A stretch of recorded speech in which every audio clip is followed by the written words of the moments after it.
Hi guys. सो आज जैसे कि आपने टाइटल देख ही लिया होगा, we'll talk about new year, right. तो 2021 हो जाएगा कल से। आज today is the last day of 2020, right. So I thought कि why not talk about something जो कि रिलेटेड हो न्यू ईयर से। So we'll talk about certain idioms जो न्यू ईयर्स के से रिलेट हम कर सकते हैं एंड जो टेक्निकली आपके एग्जाम्स में भी आ सकते हैं। And we'll talk about certain ways to wish your friends happy new year, क्योंकि हैप्पी न्यू ईयर थोड़ा सा बोरिंग सा लगता है, तो कुछ कुछ उसमें ऐड करके will try to make it a little different, right guys. So let's start off with new year eve. तो न्यू ईयर्स ईव जब मैं बोलता हूँ तो न्यू ईयर्स ईव क्या होता है, 31 दिसंबर या 1 जनवरी? तो न्यू ईयर्स ईव होता है 31 दिसंबर।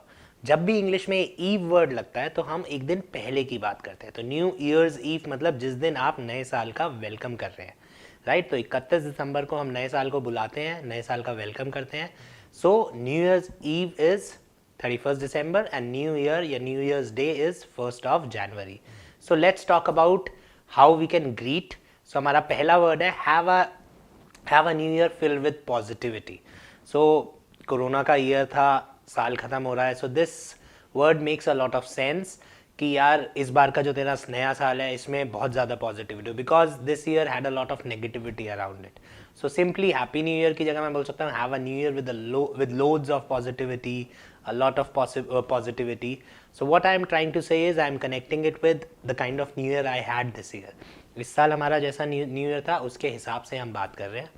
पॉजिटिविटी की जगह आप प्रॉस्पेरिटी भी बोल सकते हैं, प्रॉस्पेरिटी इज आपकी तरक्की हो। सो हमारा पहला विश हो सकता है have a happy new year या have a new year filled with positivity. Second way of wishing your friends could be I wish you the biggest slice of happiness and good luck in the coming year. So मैंने biggest slice of happiness, this is just a way of expression, right? So biggest slice of happiness से मेरा क्या मतलब है कि हम आपको बहुत ज़्यादा खुशियाँ मिले, ठीक है, आपकी बहुत ज़्यादा तरक्की हो आने वाले नए साल में। So this was our second wish.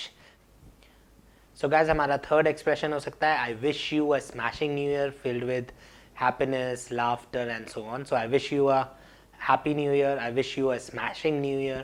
So जैसे मैं happy, very इन words को change करता हूँ तो मैं इनकी जगह smashing, amazing ऐसा कोई भी word लाता हूँ तो very happy new year की जगह smashing new year हो जाएगा, इस तरीके के words हो जाएंगे, right guys? So I wish you a smashing new year filled with laughter and happiness.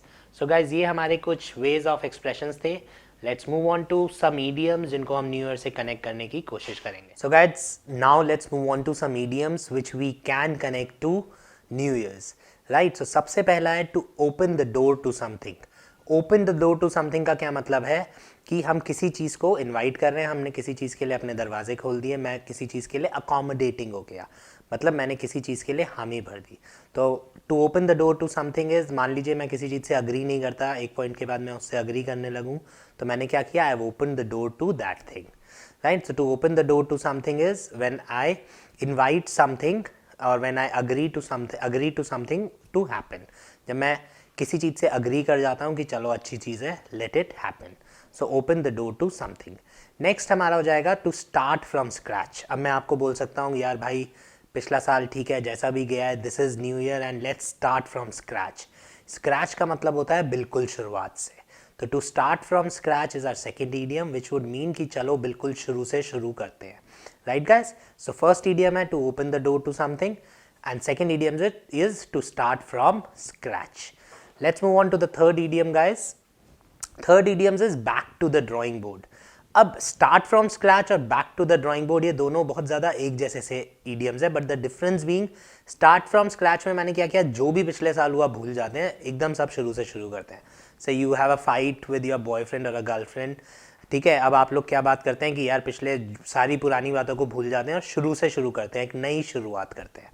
Whereas back to the drawing board का क्या मतलब है, आपको पता है कि पहले गलती हुई है, आप फिर से पहले वापस जा रहे हैं, डिसाइड कर रहे हैं कि काम करना कैसे है, ठीक है। तो back to the drawing board में यू गाइस आर डिसाइडिंग कि काम कैसे करना है, and let's start from scratch में आप कर रहे हैं कि जो भी कहीं सुनी भूल जाते हैं, नई शुरुआत करते हैं, right guys. Next is to turn over a new leaf, right. तो to turn over a new leaf is आपने अपनी जिंदगी का एक पन्ना पलट दिया, बेसिकली आप बदल गए। टू रिफॉर्म अगेन 1 जनवरी की से ही मैं कनेक्ट कर रहा हूँ, तो टू स्टार्ट अगेन इसका भी ऑप्शन हो सकता है, but to reform and start again. So आपने पुरानी बातें ख़त्म करी, आप बदल गए हो as a person and you started a new leaf, ठीक है, यू स्टार्टेड नए तरीके से. And the last one is to ring in, right? So and the last one is to ring in the new year. So ring in मतलब to celebrate, to absorb, किसी को आने देना. So to ring in मतलब चलिए किसी को याद कर लेना, invite कर लेना, celebrate करना. तो to ring in the new year would mean to celebrate the start of the new year. नए साल को खुशी से celebrate करना. Right guys? So these were certain idioms and the way of greeting your friends. I hope you would like this video. Thank you.